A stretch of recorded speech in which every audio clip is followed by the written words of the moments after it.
Glória a Jesus. Atos capítulo 10, verso 1. Quem foi cantando vai dando glória a Deus aí. Glória a Jesus. Morava em Cesareia um homem de nome Cornélio, centurião da corte chamada Italiana, piedoso e temente a Deus com toda a tua casa, e que fazia muitas esmolas ao povo, e de contínuo orava a Deus. Esse homem observou claramente, durante uma visão, cerca da hora 9 do dia, um anjo de Deus que ele aproximou e disse-lhes: Cornélio.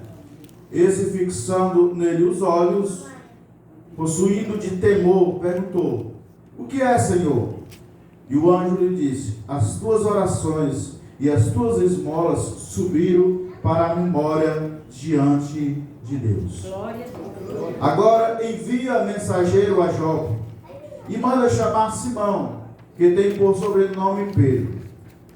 Ele está hospedado com Simão Curtidor, cuja residência está situado à beira-mar. Logo se retirou o anjo que lhe falava e chamou 2 dos seus domésticos e um soldado piedoso que estava a seu serviço, e havendo-lhe contado tudo, enviou a Jope. Meus amados, esse texto sagrado, ele é tão rico, essa história tão maravilhosa. Deus falou profundamente ao meu coração sobre esse texto, e eu queria meditar um pouco com os irmãos sobre essa visão que Cornélio teve. Quem era Cornélio, né? Cornélio, nós vemos aqui que era um dos membros da corte italiana, né? Ele morava na cidade de Cesareia.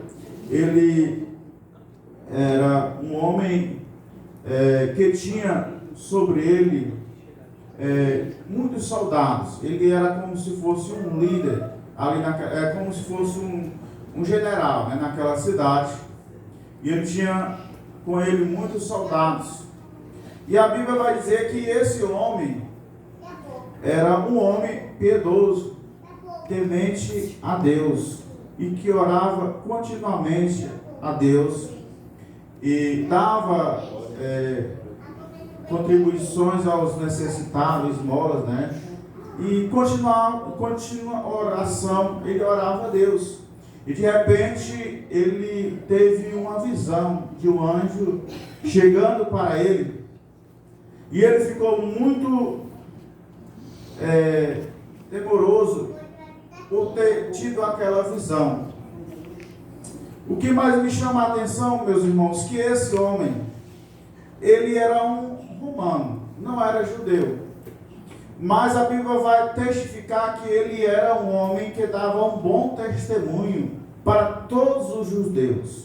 Bem sabemos que os romanos, eles eram intrusos na terra de Israel, porque sobre Israel estava o comando de Roma, e esses soldados é quem liderava, né, Israel. Israel não tinha o comando do rei, né, apenas eles tinham era restrito apenas à religiosidade, né, o sacerdote tinha ali a obrigação de ministrar ao povo, mas com relação ao Estado, eles não tinham nenhum poder, estava nas mãos de Roma.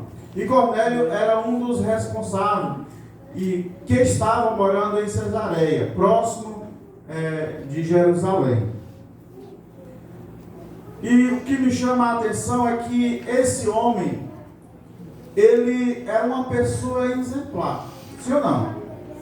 É uma pessoa que dava bom testemunho, é uma pessoa que orava, mas o que me chama a atenção é que ele era um homem gentil. O que era um gentil? Para os judeus, um gentil era considerado uma pessoa imunda, uma pessoa que fazia o que dava na telha, servia a vários deuses. Eles só consideravam santos e dignos, filhos de Deus, apenas os judeus. Eles tinham ali uma divisão, né? Achavam, eles ele achando que só eles tinham, né, essa questão de ser filhos de Deus. Os que não eram judeus eram considerados gentio, e para ele todo gentio era considerado imundo. E a Bíblia vai dizer que o anjo chega até Cornélio e diz: as tuas orações e as tuas esmolas chegaram diante de Deus como memória de tudo que você tem feito. Aparentemente, né, um homem perfeito, uma família perfeita, mas lhe faltava algo. Ele disse que ele procurasse a Pedro, mandasse alguém chamar Pedro para que Pedro viesse falar algo para ele, que ele necessitava. E no dia seguinte, o texto seguinte vai dizer que Pedro estava subindo no eirado de uma casa para orar. E de repente, ele esperando ali o almoço ficar pronto, e ele tem uma visão muito forte. Ele viu como se o céu se abrisse. Era Deus preparando Pedro para pegar para o gentio, porque ele dissesse para Pedro, Pedro era muito radical e religioso. Pedro, vai lá e prega para Cornélio. Ele não iria de forma nenhuma, mesmo ouvindo a voz de Deus, ele ia duvidar que era Deus, porque Pedro era bem religioso, né? E bem radical. Mas o Senhor Jesus, ele vai preparando Pedro para que Pedro pudesse se libertar dessa religiosidade e fosse pregar para os gentios. E de repente ele tem uma visão muito forte, e ele vê o céu se abrindo, e ele tem a visão de um lençol que vem dos céus segurado em 4 pontas, e dentro desse lençol ele vê muitos répteis, quadrúpedes, né, animais imundos vindo nesse lençol. E na visão o Senhor manda ele matar e comer. E Pedro, ele fala: Senhor, de forma nenhuma farei isso. De forma nenhuma pegarei um animal imundo e comerei. E Deus, pela terceira vez, ele fala para Pedro matar e comer. E Pedro, ele começa a compreender. E Deus, na visão, o Senhor Jesus fala para ele: não se torne imundo aquilo que o Senhor, né, consagrou, que o Senhor ungiu. Pedro, na verdade, Jesus queria que ele compreendesse que aqueles animais imundos que ele estava vendo que de fato ele não poderia comer, inclusive ele disse que não comeria de forma nenhuma, porque era considerado imundo. O Senhor Jesus estava falando que aqueles animais ali representavam os gentios, aqueles que não faziam parte de Israel, e que também os gentios, eles necessitavam receber a palavra do Evangelho, receber a mensagem do Senhor Jesus, para que eles se convertessem e se voltassem para Deus. Porque Jesus, ele fala: eu vim para cá os meus, mas os meus não receberam. Mas todos, a quanto me receber, têm o poder de se tornar filhos de Deus. Então Pedro, ele começa a compreender essa visão.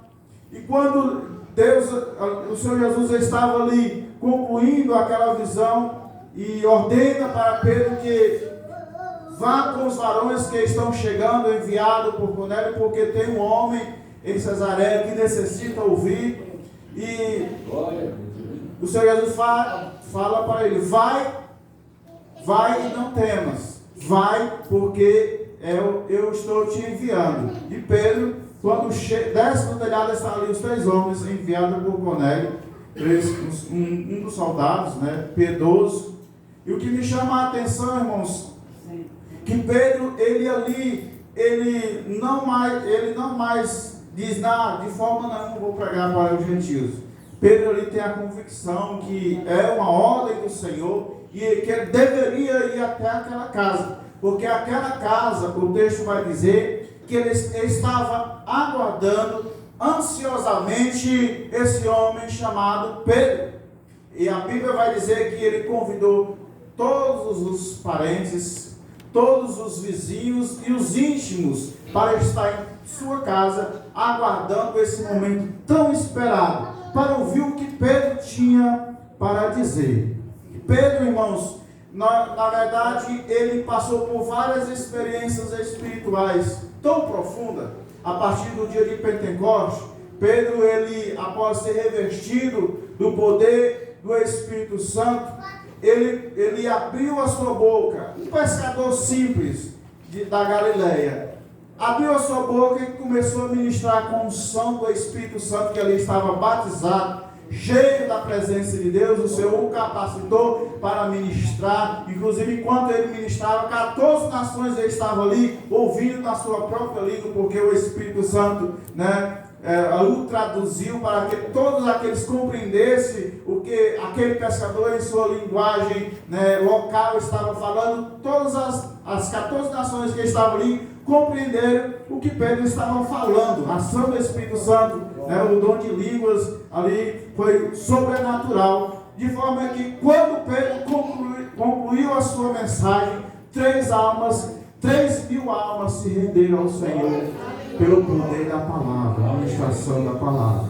E não ficou apenas nisso. Pedro, na Porta Formosa, ali Pedro e João, ali fez um milagre extraordinário. Aquele homem que está na Porta Formosa, eles levantam e andam, e aquele homem se levantou. E Pedro, a Bíblia vai dizer que quando Pedro passava pela rua, até a sombra de Pedro curava os enfermos, porque grande era o poder de Deus sobre a vida de Pedro. E Pedro, irmãos, ele passou por várias experiências. Ele orou por vários. Pedro em Jope curou paralíticos. Um homem chamado Enéas, de 8 anos de cama. Também a Tábita também foi ressuscitada. Então Pedro, ele passou por várias experiências espirituais. Mas essa experiência que Pedro vai passar na casa de Cornélio chamou a atenção de Pedro, porque isso era inesperável. Pedro não esperava que o que iria acontecer na casa de Cornélio não seria algo comum para Pedro, porque Pedro entendia que Jesus era só para os gentios e não para os judeus. Mas como Jesus ordenou que ele fosse à casa dele, então ele cumpriu ali a ordem do Senhor e foi. E a Bíblia vai dizer que quando Pedro chegou na casa de Cornélio, ele se prostrou diante de Pedro, e Pedro falou: não, eu sou um homem como você, levanta. E a Bíblia vai dizer que quando ele entra na casa de Cornélio, ele novamente conta a história do anjo. E por isso ele fala, por isso eu lhe convidei a estar aqui, porque nós queremos ouvir o que você tem a falar para a minha família. E o que eu posso compreender, irmãos, nesse sentido? O Senhor poderia ter pregado para aquela família, o Senhor poderia ter enviado anjos para pregar para Cornélio, mas Deus queria que Pedro fosse pregar para Cornélio. A missão a qual o Senhor nos entregou, irmãos, Ele nos confiou apenas a nós, que é a missão de evangelizar, de pregar o Evangelho. O Senhor não confiou essa missão aos anjos, os arcanjos, os querubins. Essa missão que eu posso compreender nesse texto, que é a missão de anunciar, de pregar o Evangelho, essa missão foi outorgada apenas para a igreja, que o Senhor o constituiu. Meus irmãos, e agora Pedro vai ter ali um momento sobrenatural, inesperado, porque ele jamais esperava o que ia acontecer na casa de Cornélio. E Pedro, quando tomou a palavra e começou a falar, desde Moisés até João Batista, e também começou a falar sobre Jesus. E ele começa a ministrar sobre a missão que o Senhor Jesus fez, que ele veio para salvar toda a humanidade, e começou a evangelizar, dizendo que só Jesus é quem salvava, só o Senhor Jesus é que tem o poder de restituir o homem de volta para Deus. Somente Jesus, através da ação regeneradora, através da ação do Espírito Santo, é que o homem pode voltar-se para Deus. E a Bíblia vai dizer, enquanto Pedro ministrava a palavra do Senhor, o Espírito Santo de Deus veio sobre toda a casa, e todos foram cheios do Espírito Santo. E Pedro e os demais que estavam com ele se maravilhavam. Como pode? Os gentios também são participantes da promessa do Espírito Santo. Verdadeiramente, Pedro vai dizer, Deus não faz exceção de pessoas. Glória a Jesus. Esse texto, meus irmãos, me chama muita atenção, porque Cornélio estava ali servindo a Deus. Aparentemente, Cornélio era um homem exemplar, uma família exemplar, uma família piedosa. A Bíblia vai dizer que até os soldados que serviam a Cornélio, que tinha a missão ali que estava ali sob a sua responsabilidade, a Bíblia vai dizer que até esses homens também eram influenciados por Cornélio e eram homens piedosos, assim como Cornélio. Ou seja, o exemplo de Cornélio era tão maravilhoso que até os soldados também seguiam os seus exemplos. E a Bíblia vai dizer também que ele servia de exemplo para todo Israel. E eu quero, irmãos, meditar nessa noite sobre 7 características de uma família exemplar. E eu, olhando para esse texto, eu encontrei aqui 7 características. Não sei se vai dar tempo eu falar, mas o que Deus colocou no meu coração ali, eu vou falar nessa noite. Então, a primeira característica de uma família exemplar, nós vemos aqui no verso 12, vai dizer que é uma família piedosa. Olha o que diz no verso 2. E ele, toda a sua família, era piedoso, temente a Deus, dava muitas esmolas ao povo e orava continuamente a Deus. Então a primeira característica aqui, irmãos, é que a família exemplar, ela precisa ser piedosa. Nesse texto nós vamos entender o que é uma família piedosa, né? É uma pessoa que é santa, vive em santidade, ela é devota ao Senhor, ela ama as coisas religiosas, ou seja, é uma pessoa obediente. Uma família exemplar, ela serve de exemplo, irmãos, para as demais famílias.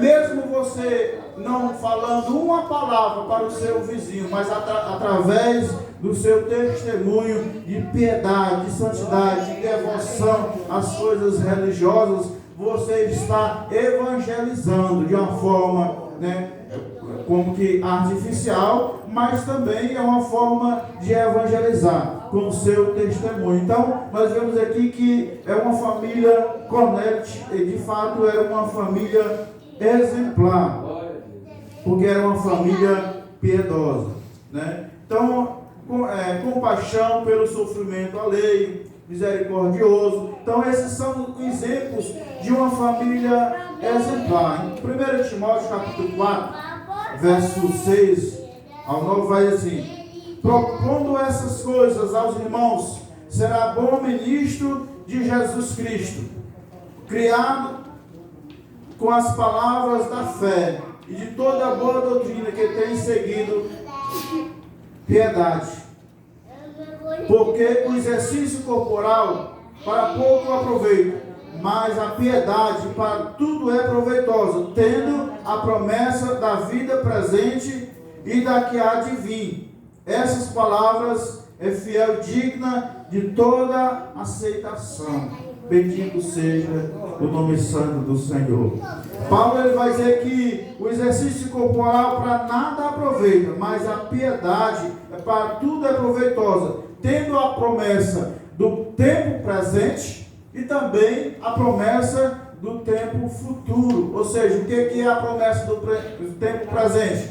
O revestimento do Espírito Santo sobre as nossas vidas. Qual que é a promessa futura? A regeneração plena das nossas vidas, do nosso corpo, porque nós seremos regenerados em um corpo ressurreto, assim como o de Cristo, e subiremos ao encontro do Senhor. E a promessa que todos nós aguardamos, irmãos, é a eternidade. Jesus Cristo ele veio com esse propósito de trazer o homem a viver ser eternos novamente. Porque no dia que o homem e a mulher desobedeceram a Deus, eles foram expulsos do jardim do Éden, ele perdeu o direito à eternidade. Mas Jesus, na sua misericórdia, nos deu novamente a oportunidade de nos render ao Evangelho, à palavra do Senhor, e o Senhor vai nos tornar eternos novamente. Bendito seja o nome santo do Senhor. E em segundo lugar, uma família exemplar é uma família temente a Deus, com toda a sua casa. No verso 2 ele vai dizer que Cornélio, ele era temente a Deus, né? Uma pessoa que teme ao Senhor. Não é ter medo de Deus. Temente a Deus tem uma diferença de ter medo, porque tem pessoas que têm medo. Pessoas não vão lá para o mundo porque tem medo de Deus. Meus irmãos, não precisa ter medo de Deus, porque Deus, ele é amor. Deus, ele é o nosso Pai. A única diferença, irmãos, de ter medo é aquele que faz com medo da represália, né? Mas temer a Deus, irmãos, é algo diferente de ter medo, porque o homem temente a Deus é aquele, olha o que diz aqui, a Bíblia vai dizer que o homem temente a Deus, ele é bem-aventurado. Olha o que diz em Salmo 128, verso 1. Bem-aventurado aquele que teme ao Senhor e anda nos seus caminhos. O trabalho das tuas mãos colherá, feliz será e tudo irá bem. A tua esposa no interior da tua casa será como a videira frutífera, os teus filhos como o rebento de oliveira, a roda da tua mesa. Eis como será abençoado o homem que teme ao Senhor. Meus amados irmãos, temer ao Senhor é obedecer a ordem do Senhor. Adão, ele, quando pecou e desobedeceu a Deus, ele teve medo. A Bíblia diz que teve medo. Ele se escondeu da presença do Senhor. E o Senhor foi procurar, mas onde você está, Adão? Parece irônico, mas Deus chega a procurar. Onde você está, Adão?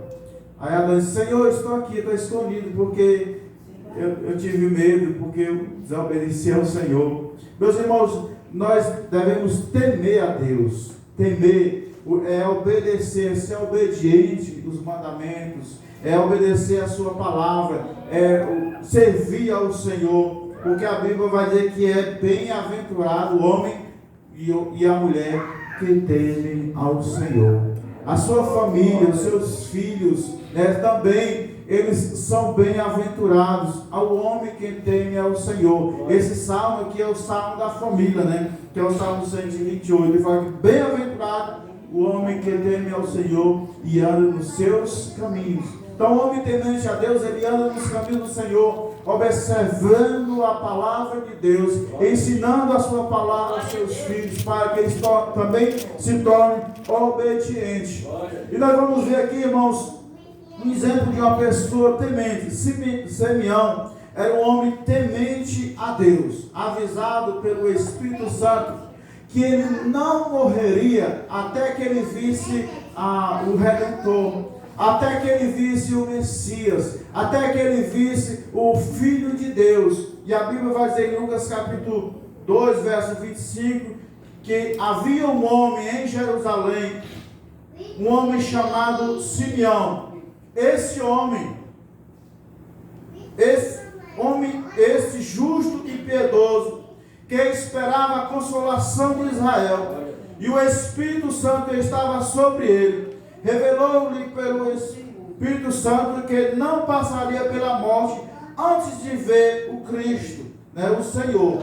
Movido pelo Espírito, foi ao templo, e quando os pais trouxeram o menino Jesus para fazer o que a lei lhe ordenava, Simeão tomou nos braços e louvou a Deus, dizendo: agora, Senhor, pode despedir em paz o teu servo, segundo a tua palavra, porque os meus olhos já viram a sua salvação. Que maravilha, meus irmãos. Aquele que teme ao Senhor, irmãos, ele espera nas promessas que o Senhor faz. Porque, irmãos, para aqueles que temem ao Senhor, o Senhor, ele tem promessas tanto aqui na terra, no tempo presente, como futuras. Então é importante a família temer ao Senhor. Então, é uma das características de uma família exemplar, é uma família temente a Deus. Bendito seja o nome santo do Senhor. E em terceiro lugar, uma família é uma família exemplar, é uma família generosa. O que é uma família generosa? Porque quando o pai é generoso, automaticamente os filhos vão se tornar generosos, porque os filhos aprendem com os pais. Os cientistas dizem que os filhos, quando é pequeno, ele até os 7 anos ele está sendo formado o seu caráter. Então, até os 7 anos, esse filho ele vai olhar para o pai, vai olhar para a mãe, e ele vai se tornar uma xerox do pai e da mãe. Então ele começa a aprender com os pais e ele vai replicar isso que ele aprendeu com os pais. O que ele aprendeu na infância ele leva para a sua vida toda. Então precisamos, irmãos, dar exemplo aos nossos filhos. E ele aqui, Cornélio, ele era exemplo para toda a sua casa.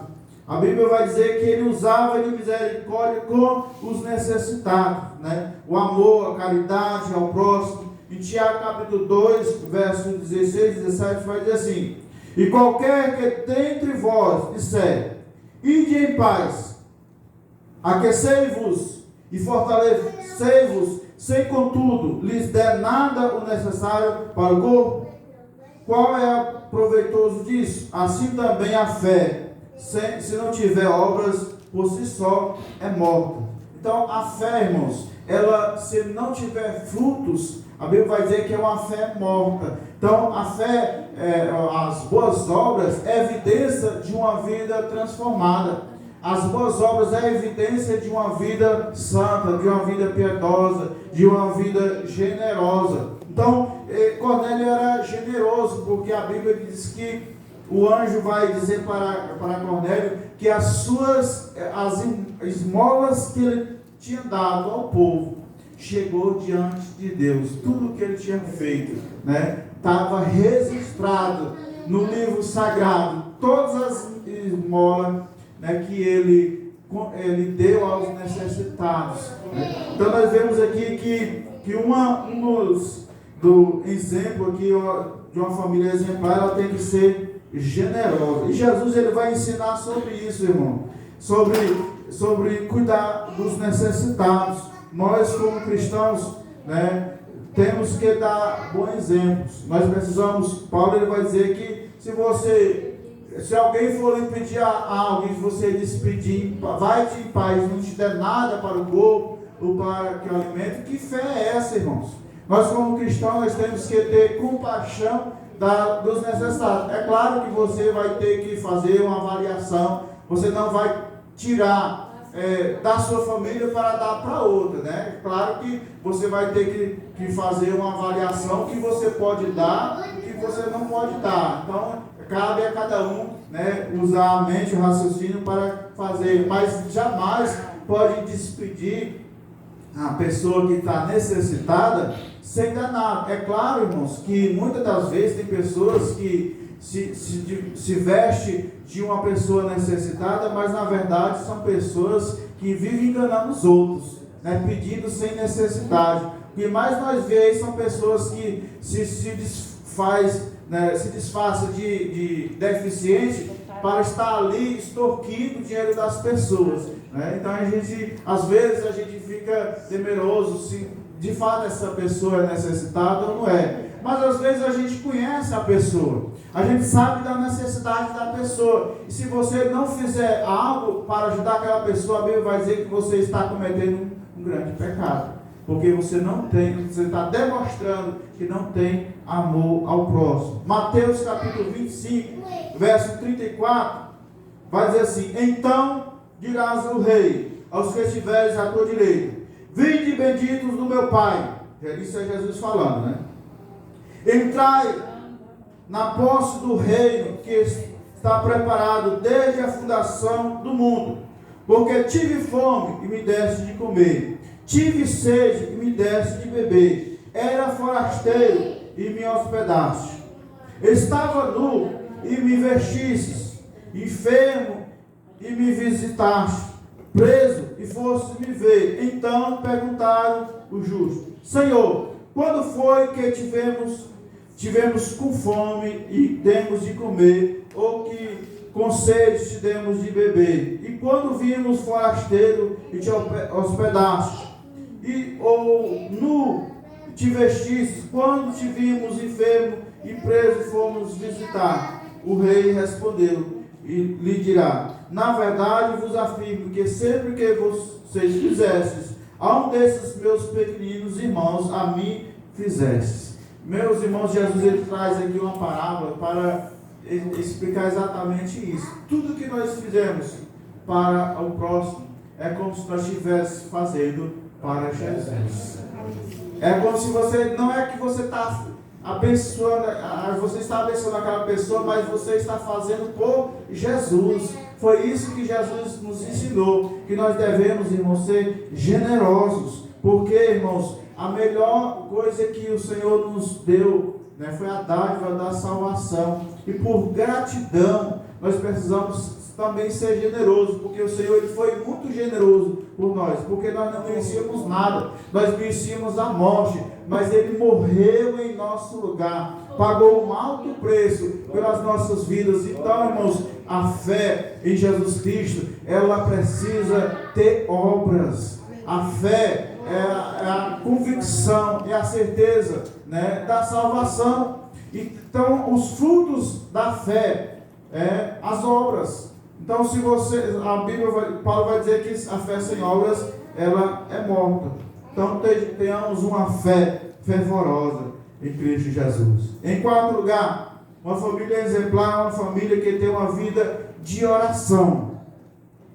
Eu poderia perguntar aqui, quem é que ora? Acho que todos oram. Mas orar é uma coisa, ter uma vida de oração é totalmente diferente. A Bíblia vai dizer que esse homem, Cornélio, tinha uma vida de oração. É uma pessoa que se prostrava diante de Deus e orava continuamente. Ter uma vida de oração é ter uma vida contínua de oração. É você ter um momento especial para orar ao Senhor, para ter aquele momento especial com Deus. Oração, irmãos, é um momento onde você reserva para ter ali um diálogo com o Senhor.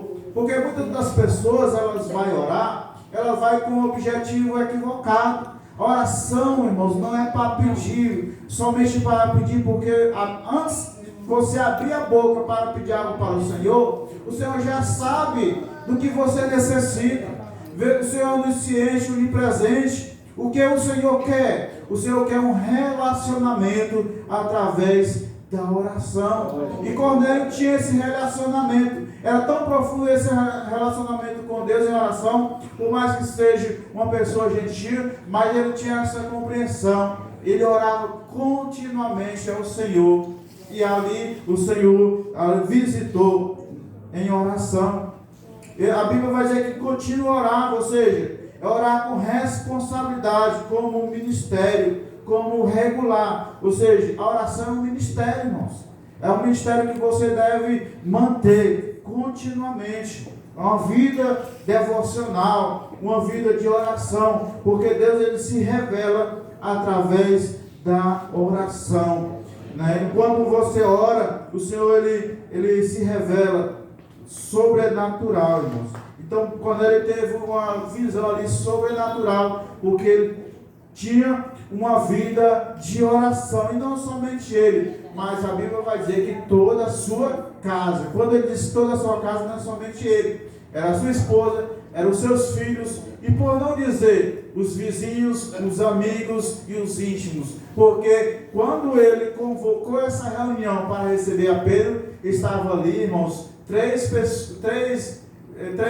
amigos diferentes, que eram os vizinhos, os parentes e os íntimos. Não deu para definir quem eram os íntimos, né? Se eram os parentes, se eram os vizinhos, mas o texto vai destacar 3 pessoas diferentes: os parentes, os amigos, os vizinhos, os íntimos. Aí eu fiquei sem saber quem que eram os íntimos, se eram os parentes, se eram os vizinhos. né? Mas, de fato, irmãos, eles estavam todos ali reunidos para ali receber a mensagem de Pedro. Em quinto lugar, uma família exemplar é uma família que dá bom testemunho. Esse homem, no verso 22, eu quero ler com vocês, que vai dizer assim: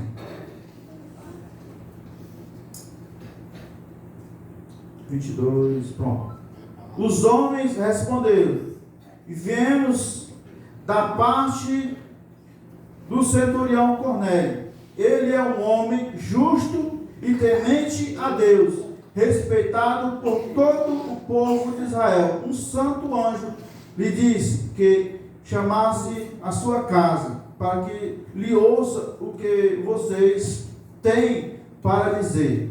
Então, esse soldado, ele vai testificar que esse homem, Cornélio, era um homem de bom testemunho. Todos nós, irmãos, como cristãos, nós temos a obrigação de dar bom testemunho. Porque se você der mau testemunho, você não vai convencer o seu vizinho a ele se voltar para o Senhor. Não, se for para, eu vi muito isso. Se for para ser crente igual o meu vizinho, eu prefiro ser do mundo. Porque esse crente vizinho meu, eu não quero ser igual a ele. Que triste ouvir isso, irmãos. Nós, como cristãos, temos que ser uma carta aberta para os nossos vizinhos. Porque, de fato, os vizinhos, irmãos, lêem a nossa vida. Então, se nós der mau testemunho, como nós poderemos convencer essa pessoa de que Jesus é o caminho, a verdade e a vida? Se nós não estamos seguindo o caminho que nós estamos falando. Não, se for para seguir o caminho que você quer estar seguindo, eu não quero, porque esse caminho não leva a nada, né? Então, precisamos, irmãos, dar bom testemunho. E esse soldado, né, um empregado ali da corte italiana, que estava a serviço de Cornélio, ele é um homem que vai dar testemunho de que esse homem Cornélio servia de exemplo para todo Judá, para todo Israel. Que maravilha ouvir isso de um empregado, viu, irmão? E Cornélio tinha isso me chama muita atenção. E em sexto lugar, uma família exemplar, ela recebe o Evangelho em sua casa. O que faltava para essa família, irmão, ser plenamente exemplar? Aparentemente seria uma família exemplar. Mas o texto vai dizer que faltava duas coisas para eles ser uma família exemplar. E a primeira coisa que precisava para se tornar uma família exemplar, que era receber o Evangelho na sua casa. E foi isso que aconteceu. No verso 24, vai dizer assim: e no dia imediato entrou em Cesareia. Cornélio estava esperando por ele, tendo reunido seus parentes, amigos íntimos.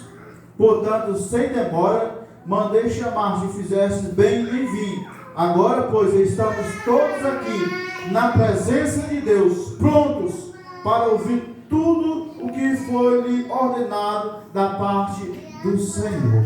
Bendito seja o nome santo do Senhor. Estavam todos reunidos, né, esperando esse momento a qual Pedro ele iria falar, né? O Senhor não especificou exatamente qual que era a mensagem que Pedro tinha para dar para ele. E ele estava ansioso para saber que mensagem é essa. Porque aparentemente ele foi aprovado por Deus, porque Deus, o anjo testifica que as suas orações e as suas esmolas chegaram diante de Deus. Mas precisava ouvir Pedro, né? E ele aqui estava ansioso para saber o que Pedro tinha para testificar, para falar, né? E de fato era Pedro, essa família precisava receber o Evangelho. O que é o Evangelho, irmãos? As boas novas de salvação.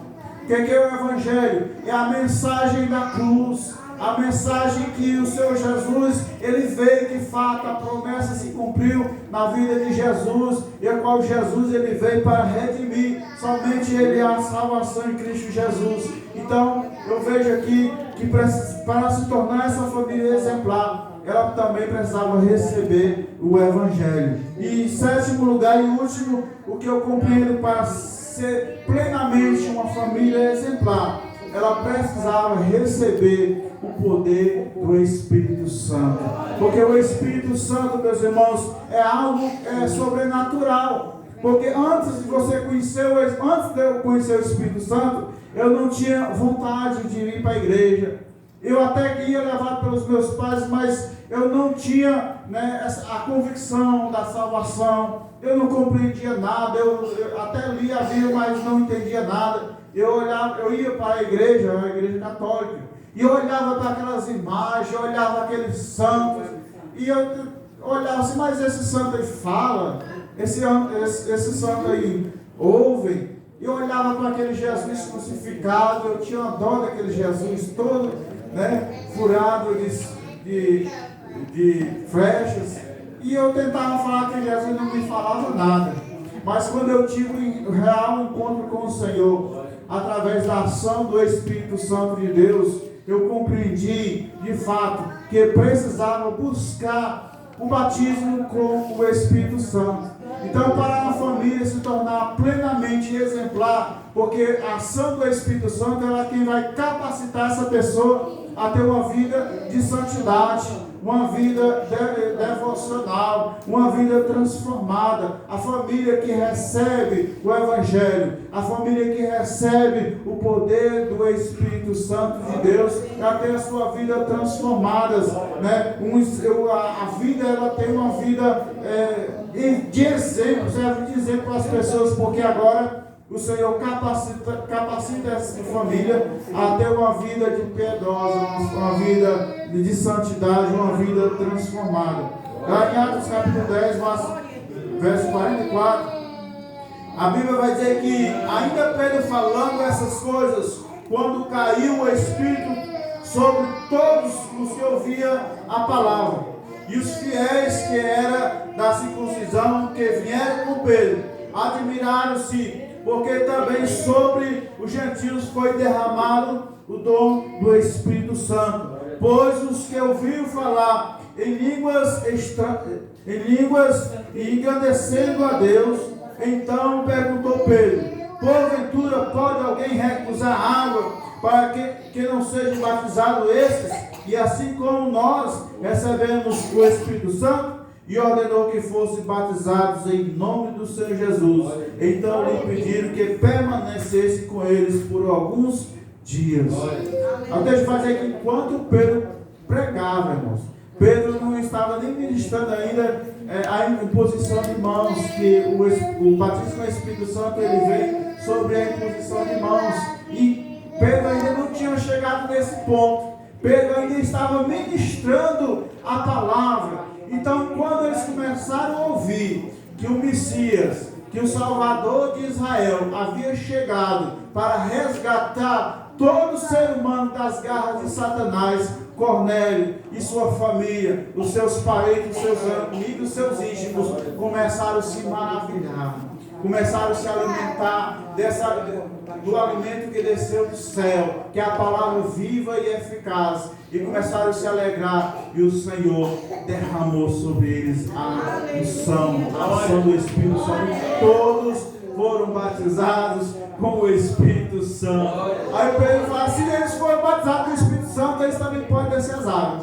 Pedro ordena: todos sejam batizados nas águas, porque Deus não faz exceção de pessoas. Irmãos, a família exemplar, ela precisa estar nos caminhos do Senhor. Você não se torna uma família exemplar se você não estiver observando a palavra do Senhor. Nós vemos nesse texto, Cornélio, com toda a sua família, se tornou exemplo para todos de Israel, e não somente para todos Israel, mas para todos os gentios e para toda a igreja do Senhor Jesus Cristo. Hoje nós estamos lendo esse texto porque esse homem se tornou exemplo para todos nós. Portanto, irmãos, observemos a palavra do Senhor. Precisamos ser exemplo para a nossa comunidade.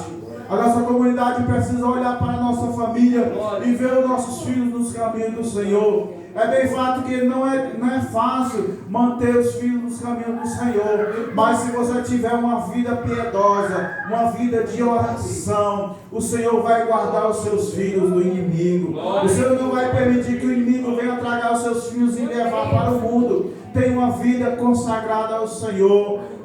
Seja exemplo para os seus filhos, porque quando seus filhos entrar no quarto e você e sua esposa de joelhos curvados, orando a Deus, pedindo a Deus a proteção divina sobre eles também irão para os quartos e vão ser exemplos, eles vão orar também, eles vão ter uma vida de oração, eles vão ter uma vida devocional. Precisamos ser exemplo para a nossa família, para a nossa casa e também para os demais. Que Deus abençoe, eu agradeço a oportunidade em nome de Jesus.